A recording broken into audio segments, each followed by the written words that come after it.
Hi, everyone. Welcome to our first ever live rankings reveal show. My name is David Poolman. For those who haven't met me before, I'm the CSA Executive Director and League Commissioner and your host for the show today. Excited to be here and do this sort of video engagement for the first time. And I hope you all enjoy as we go through the rankings today. I'm hoping to do some more video engagement like this throughout the year, whether it's here on YouTube or Facebook or on Instagram. So please make sure you're following all of our accounts on social media, and so you can get the content as we go through the year. We're doing this now. We're so happy and pleased that college squash is back. So far, we are full steam ahead and ready to go. We've already had some matches played between some of our club teams. So shout out to the club teams for getting things started for us. And this weekend coming up is our first weekend of varsity matches. I know we have some activity going up with our Liberty League teams. Vassar's hosting a round robin, and Hobart has some big matches with Chatham and Denison coming to town. So we're really happy and pleased to be back and kind of commemorating it with a show like this for today. Before we go and get to the rankings, I'd be remiss if I didn't mention a few exciting initiatives that CSA is working on. Our board of directors and I work hard to look ahead for this health and sustainability of college squash, in partnership with groups like US Squash and the Squash and Education Alliance. So one of those initiatives, we're coming up on the 100th anniversary of intercollegiate squash. In 1923, a match was played for the first time. And so in 2023, we'll be at 100 years, and we're looking to solidify the next 100 years of college squash. And you'll be hearing more about that from us as well. And we're interested in adding more varsity teams to the CSA portfolio, CSA network. And our goal is to reach 40 men's and 40 women's varsity teams by the year 2030.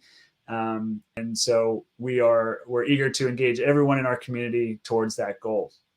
So now that I've sort of checked that off the list, I'm excited now to move on to talk about our rankings today. And before I know I have you on on the edge of your seat, but we're going to talk a little bit about the rankings in general first. And I'm going to welcome a guest who has a huge amount of expertise in this area. He's been doing this for a long time and is a huge support network for us. And that's Princeton head men's coach, Sean Wilkinson. Sean, welcome to the program. Thanks, David. How are you? I'm good, thanks. Sean is the chair of our ranking subcommittee amongst our coaches. He's done a lot of work on our ranking algorithm, along with his peer and volunteer coach Neil Pomfrey, and we're just really lucky to have them and their expertise and all the time they've put into crafting our rankings work. So, Sean, thanks so much for your time. It's great to have you. Yeah, happy to be here. This is great. So I want to talk a little bit. Our rankings kind of work out through kind of three phases over the course of the season.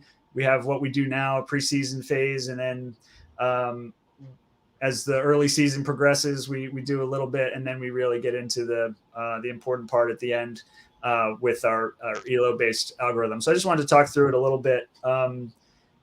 As we get ready to release the preseason rankings today, do you have any words of wisdom or reminders about these early season rankings that people should be mindful of?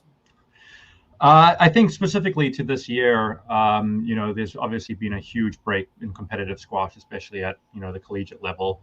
And so what we're working on is just player ratings and trying to put those into some sort of order that makes sense and comparing them across teams. Traditionally, we would have done, a coaches poll and had the coaches vote similar to what they do in other sports and then release them. But because there's just been so much turnover in players over the last 2 years, it just seemed to make sense to go with the player ratings. Essentially use an algorithm to compare them across teams.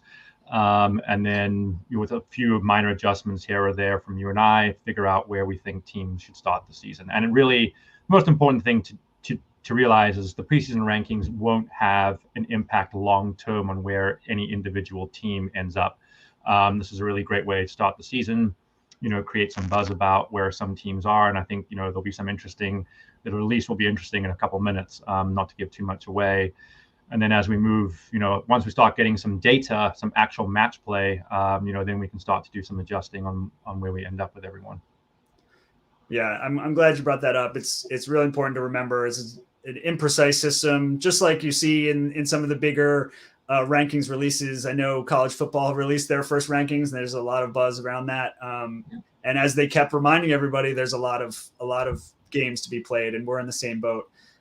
We do our best with the information that we have, with some really strong support, and but once the matches are played, things will adjust. So these rankings right now won't have too much of an impact. But so when we get into the first couple of weeks, really the end of the fall semester, how do we kind of adjust the rankings to make them a little more accurate going into the second half of the season? Yeah, I mean, I think the short answer is we do it manually. That doesn't mean that they are subjective. And I think that's something that, people need to understand. Everything that we do, or try to do anyway, is data driven. And so, for instance, if team A plays team B, that will impact each team's ranking, to a certain degree. And, we have, we get the data from Club Locker, put into a spreadsheet, and then we manually adjust based on the results of each given match. And we have some tiebreaker rules which are available on the website for people to look at. But it's none of what we're doing is subjective. There's a whole kind of list of rules that that are published, that are out there, that people can see on how we do it, but we don't have a computer program to do that for us. So, you and I spend our Monday mornings kind of going through it manually. But I mean, any ranking system, whatever it is, whatever your preference is, requires data. And at this time of year, we just don't have a critical mass of data to use ELO, which comes into play at some point during January, when, you and I will sit down and figure out when we have that critical mass of data. But until then, we're basically just moving teams up and down based on their early season results. Right. So then, yeah, that's a good segue into the back half of the season, when we release rankings once a week. We run an ELO based algorithm. I'm not sure how many people are familiar with that. Can you give us a kind of general overview of how that works, and how different results impact the rankings as they come out? Yeah, I think one of the challenges with with any sort of sports league or anything like that is how you compare two teams, and especially two teams that don't play each other. For instance, in a perfect world, you're going to have a matrix. So there's 36 varsity teams. You're going to have a perfect matrix, home and away, where each team plays every single team. And unless that happens, you're going to have an imperfect system. And so what we've tried to do is come up with a way to compare teams that have played each other, and then in comparison, compare two teams that have not played each other. So all you're trying to do is create the spider web of results. So, in and around each other, you're trying to have as many data points as you possibly can to compare teams that have played each other and teams that haven't. And you need a critical mass to do that. So at some point, my guess is middle of January, maybe the third week of January, we will reach that point where we'll be running ELO all year, just in the background, to see when we think we have some reasonable results and rankings, and then we start to publish them. But until you do that, it's simply any ranking system is imperfect until you have exact perfect matrix. And one thing for ELO is ELO traditionally has been used as a predictive methodology of ranking teams. What the ELO that we have developed, or that Neil has developed, is postdictive. So we're only using data that has occurred. We're not predicting the outcome of any future matches. And I think that's really important for people to understand. We're not, this is not the betting version of ELO. It's a postdictive, version of ELO that we're using. Great point. Great words of caution there as we go through, and the data set will not be complete until we make it all the way through the season and have all the matches played. So that's when it'll all come together at the end. Thanks so much for sharing those thoughts, Sean. You're not just the rankings guru for us. You are a head coach in the association. So if you want to give a few thoughts coming out of the pandemic, how you're feeling about college squash, and what you're excited for this year. It's just great to be back. I think in general, from all the other coaches that I've talked to, it's just great to have the kids back on campus, and the fact that I think it's full steam ahead at this point. Getting everyone used to competing again is going to be, an exciting challenge. But just in terms of the league in general, it's as deep and as competitive on both sides. Having gone through, each team's roster, both men and women, in the last couple of weeks, it's very apparent just the strength that college squash has. And, I've said this over and over again, and, when I was formerly on the board, and I think college squash, in my opinion, is the best squash product in the world. There's rivalries in every league. There's history between coaches. It's dramatic. It's fantastic. And the level of college squash right now is the highest it's ever been. Looking at some of the rosters out there, and it doesn't matter, it's all relative, but looking at the rosters, even compared to when I was playing, only 13 or 14 years ago, it's just lights out different. You can sell tickets to this stuff now at this point. It's such a great squash product, and it's really a privilege to be part of it. Kind of wish I'd been, although I wouldn't have been on the team I was on. I'm not good enough, but it's just such a privilege to be a part of it. And you guys are all doing a great job marketing it, and the rankings is just one portion of what we do on a daily basis. So I'm really, really excited. Really, really excited. Great. Well, we're excited too, like we said, and we'll get those results out there. We'll get more content out there for fans to pick up. But thanks so much, Sean, not just for your time today, but for all the work you do behind the scenes to help me, help the CSA, put out a product that in the rankings that a lot of people sort of clamor for every week. So really absolute pleasure, David. Absolute pleasure. I love our 3-hour phone calls. All right. That's right. Always a good time. Thanks so much, Sean. Take care. Good luck with practice today. Yeah. So without further ado, thanks. Now that you have the primer on how college squash rankings work, and in case that bit of knowledge had left, we'll get into our preseason rankings. And again, as Sean said, we're doing our best with the data we have right now. These are based on an aggregation of player ratings, coaches' thoughts on where players slot in their lineups early in the season, some historical precedent and performance. So knowing that these rankings will not have long-term effect on how teams will perform or how they'll end up at the end of the season, just is something very important to keep in mind. So without further ado, we'll start off with the women. And this year we have 32. We're only ranking the varsity teams right now. So we'll start the countdown 32 through 25. And here we have it. So coming in at number 32 in their first varsity season, Chatham University. Welcome to the Cougars. Happy to have them as part of the varsity teams. Bard College comes in at 31, followed by Mount Holyoke at 30 and Vassar at 29.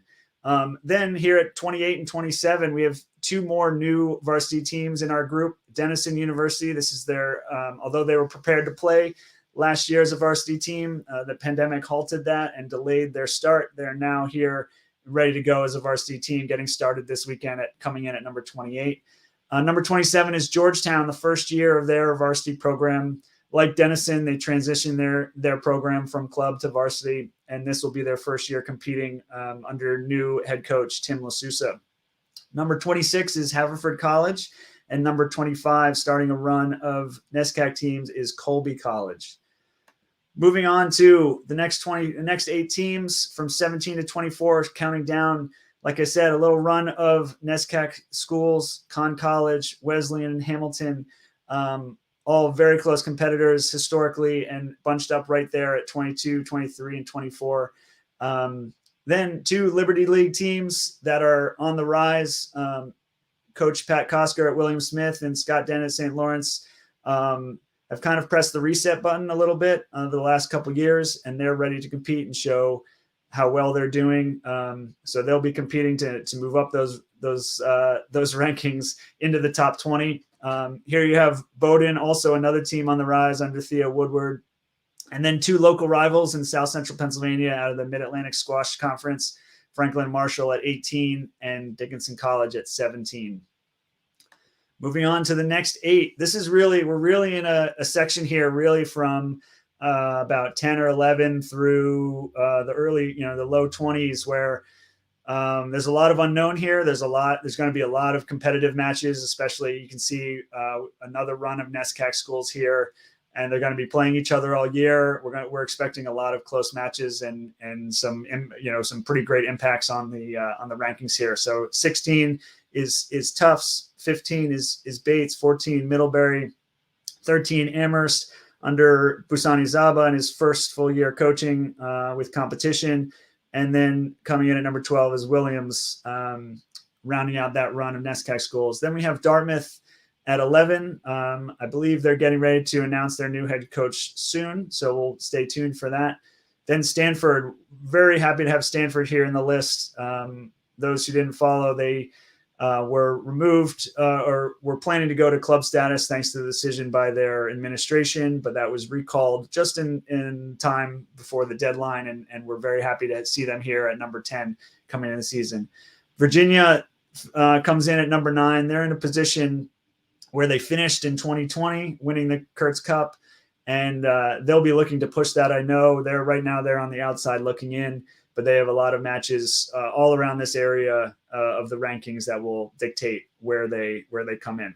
And so we'll move on now to the top 8, and we'll count down one by one. Coming in at number 8 is University of Pennsylvania.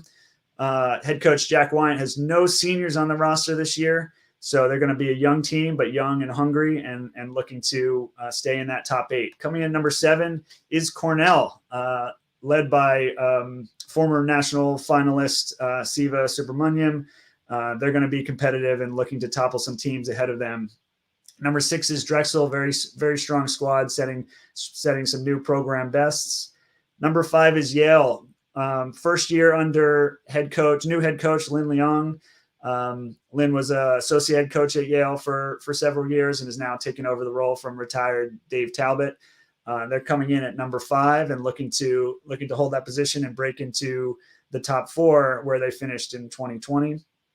Coming in at number 4 is Columbia, also with a new head coach right now, Joanne Schickerling, leading the way for Columbia, breaking into the top 4 and looking to push those above them.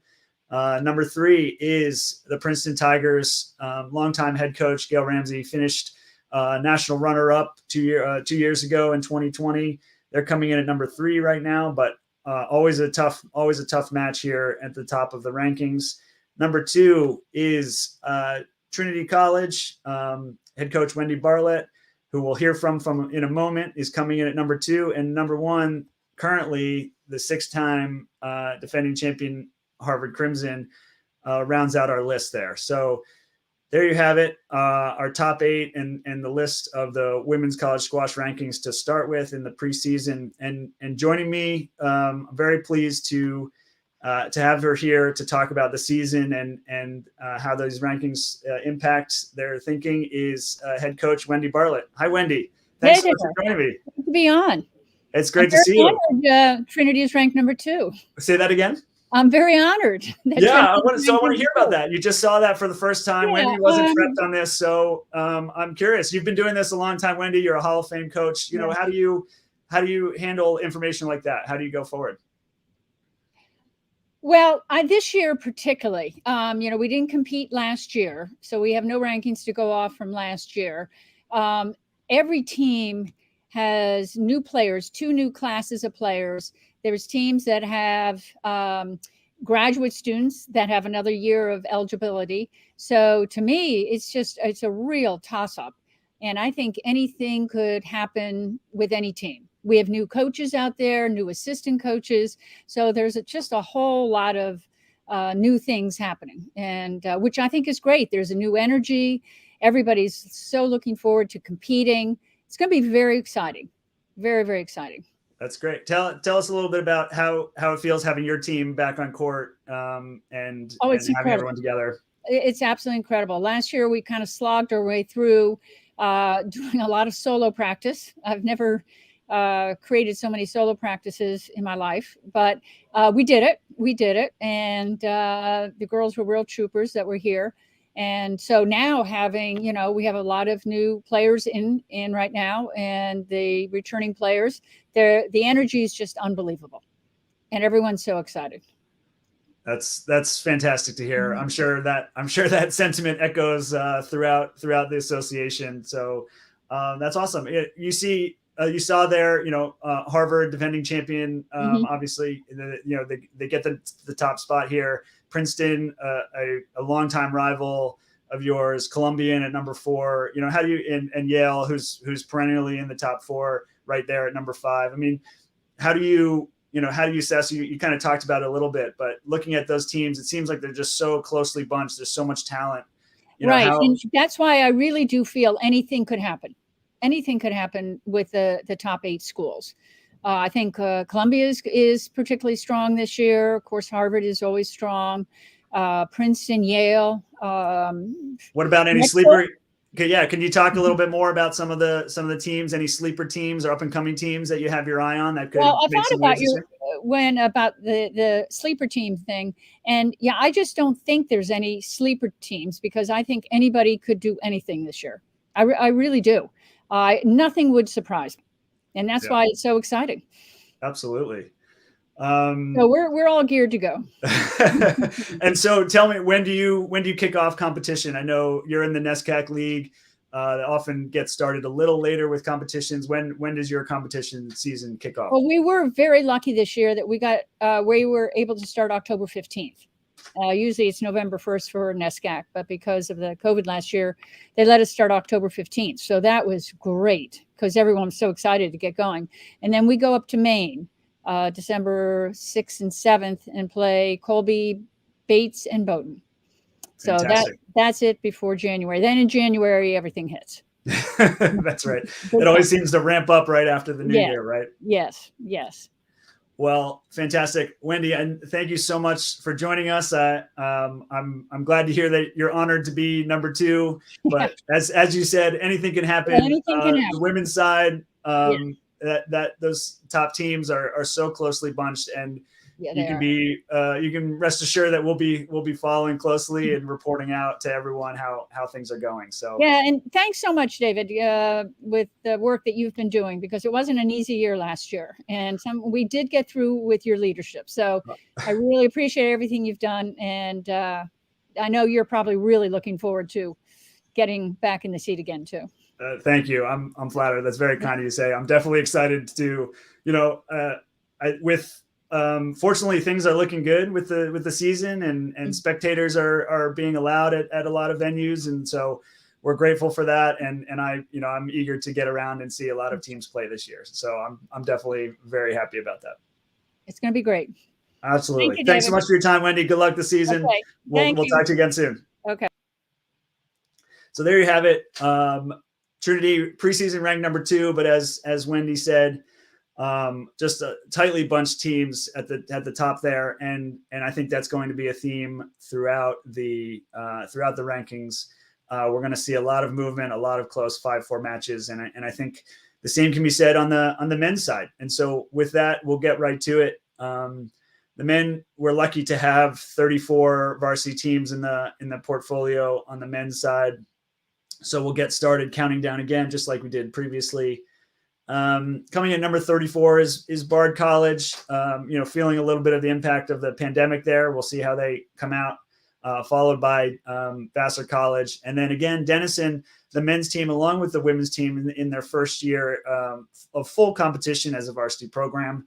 And again, they're getting up and running up at Hobart against Hobart and Chatham University this weekend. So we wish them all the best as they get their first varsity season underway. Coming in at 31 is Fordham. Fordham was 2-time Chafee Division champs. So they'll be looking to either clinch that, or at this rating would be an improvement on that last ranking. So best of luck to Fordham. Coming in at 30 is Haverford College. And then we see again, same order as the women, Conn College, Wesleyan, Hamilton, right in a row there. They're going to be battling it out. We know all season, have each other on the schedule. So we'll be paying close attention there. Number 26 is Dickinson College. And then there you see at 25 is Hobart, one of our top hosts for this weekend. And you'll be hearing more as we do a weekend preview this coming weekend. But they're the hosts, like I said, of Denison and Chatham. And Chatham, I believe, coming up next at number 24. So that Hobart Chatham match, it's one of the beauties of college squash is every weekend it seems like there's a match that impacts the rankings and is a really important one. And so this Chatham Hobart match is will be an early indicator of how things are going with the season. Then we have 2 main schools there in the NESCAC, Colby and Bates at 23, 22. Navy, the midshipmen, and Tyler Osborne come in at 21, followed by Middlebury at 20. Again, right in this middle ground, we get an area where we have, two new classes of players, lots of recruits coming in. There could be a lot of movement here, a lot of close matches. Number 19 is St. Lawrence, again, looking to move back up, gain prominence. They were, a top 5 team and national runner-up in recent times, down at number 19 this year, but again, really eager to be moving up, followed by Bowdoin and Tufts at 18 and 17, who had some good battles last year. Now we move into the top 16. Amherst and then F&M. That's Franklin and Marshall. Ran out a little space there on the graphic, but they'll be battling it out. And then Williams and MIT. I know I was at a very close 5-4 match a couple of years ago, and eager to see those two play again. We have Western from Ontario, our one Canadian team for now. They come in at number 12, followed by Dartmouth, and then Rochester with the men's only varsity team there up in upstate New York. They come in at number 10. They were inside the top 8 last year, so we'll see if they can bounce back up with a few strong results. And then there's Cornell. They were in the B division final 2 years ago, and we'll be looking to improve upon that. I know they have some strong incoming players, and they're right now on that outside looking in. But again, so much is up in the air. The depth of these sort of top 11, top 12 teams is incredibly strong. And on any given day, we could see some new stuff. So we'll move along to the top 8. Again, counting down one by one. Here we have Yale at number 8. Yale, they, again, under first year head coach Lynn Leong and with new assistant Campbell Grayson, they'll be looking to keep that top 8 spot. They performed really well 2 years ago, and we'll hope to do the same here. Then moving on, there's Virginia, that team on the rise. They finished 5th in 2020. They'll be looking to even improve on that more to start out there here at 7. But Mark Allen, you can be sure we'll have them ready to go.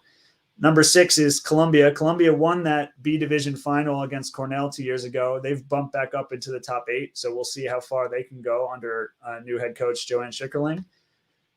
Then Drexel. Drexel has a lot of strong returning players, and kind of a bit of an unknown to see how the roster gels there, but they come in at number 5, and we'll be looking for some upsets with our top 4 teams here. So we'll get into the top 4. First, we have traditional powerhouse Trinity coming in at 4 there, under Hall of Fame coach Paul Asiante. He has a good crop too. There's just so much unknown. I know you're hearing that a lot, but very talented squads at this level, and we're going to see how that all plays out. Number 3 is Princeton. So you heard from Coach Wilkinson earlier. Everyone's excited to be back. He has some really strong play. His number 1 player, Yusuf Ibrahim, is playing incredibly well right now, in great form. And we'll be looking to lead the way for them. Number 2 is Harvard, defending national champs. They were in the final and faced our number 1 team, who is University of Pennsylvania this year. Right now, those 2 spots are flipped according to the rankings 2 years ago.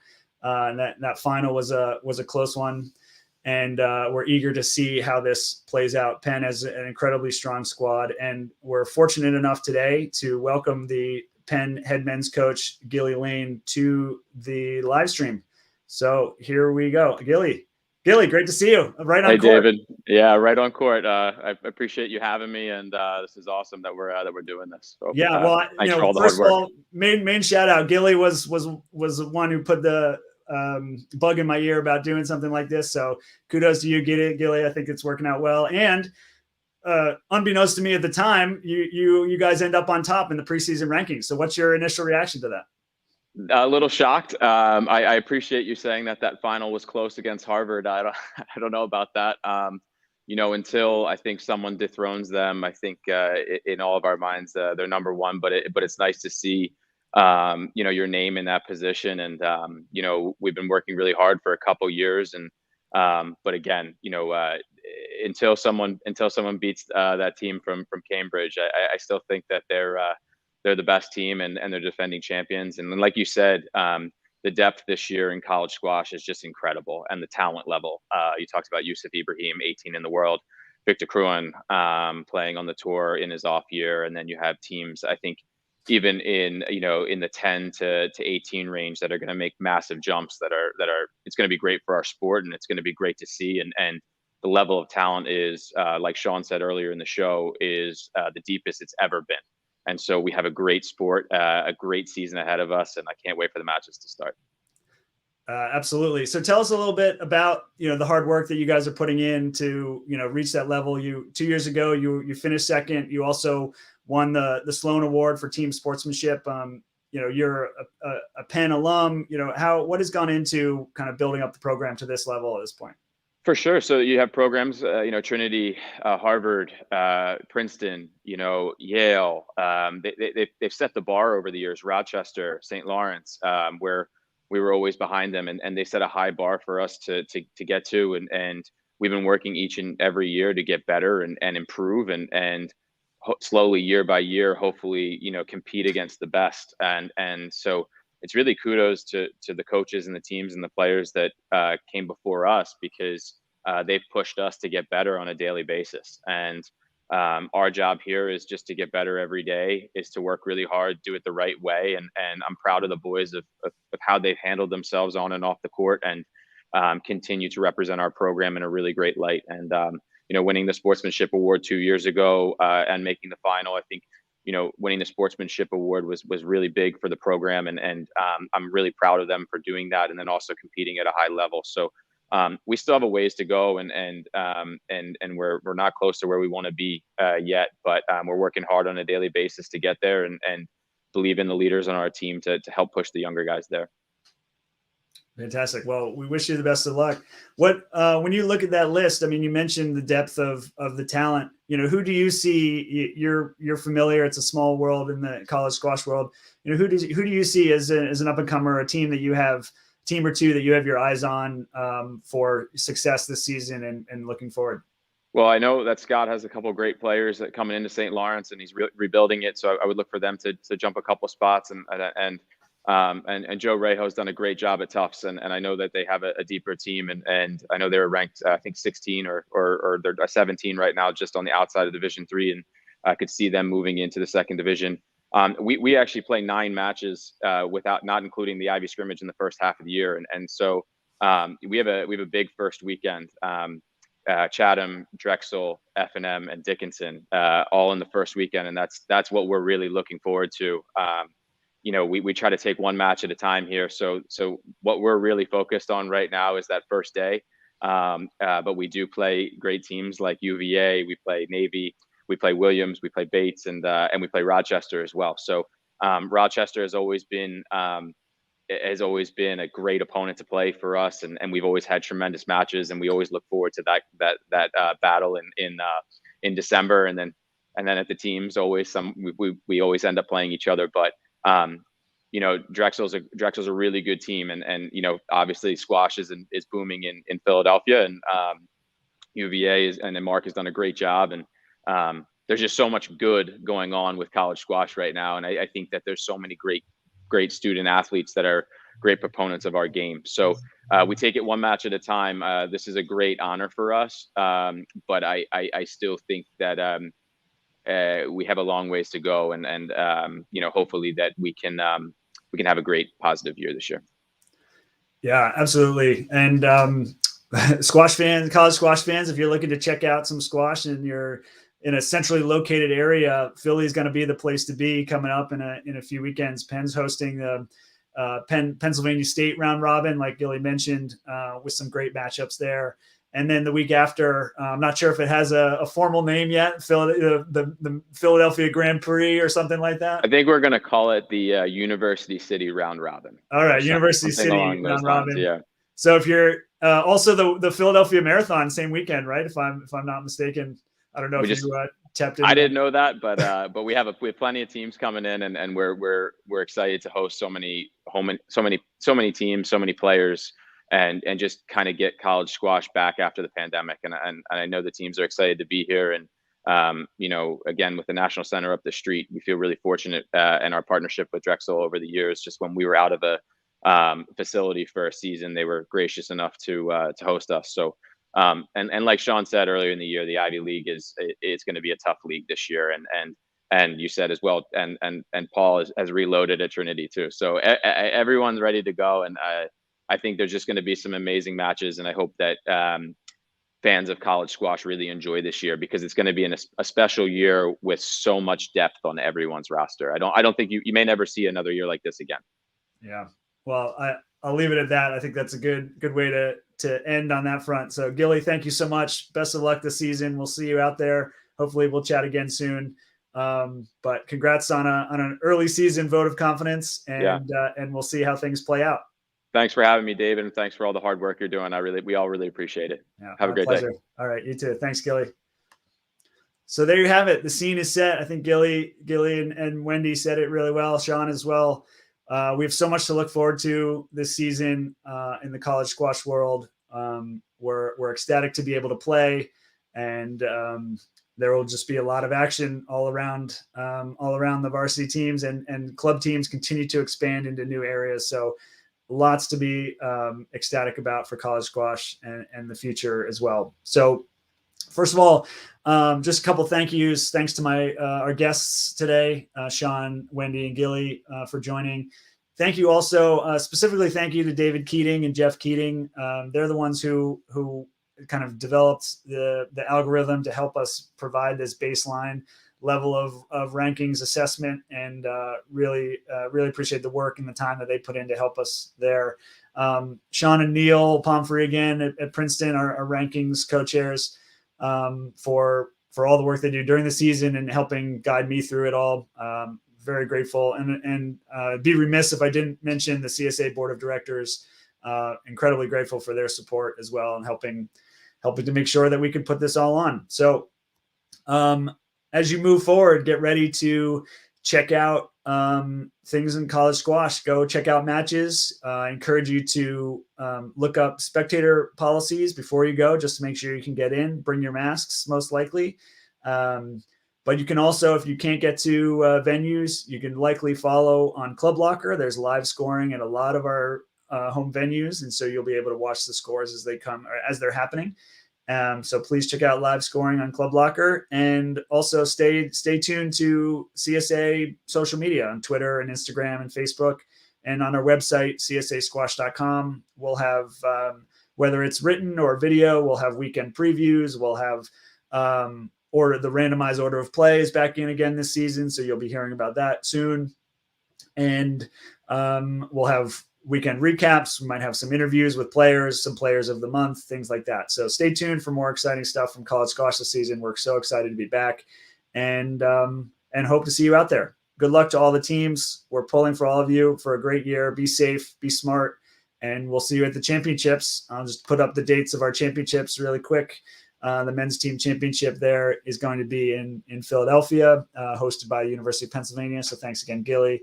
The women's championship a week later is up in Boston, thanks to our hosts, Harvard and Tufts and MIT.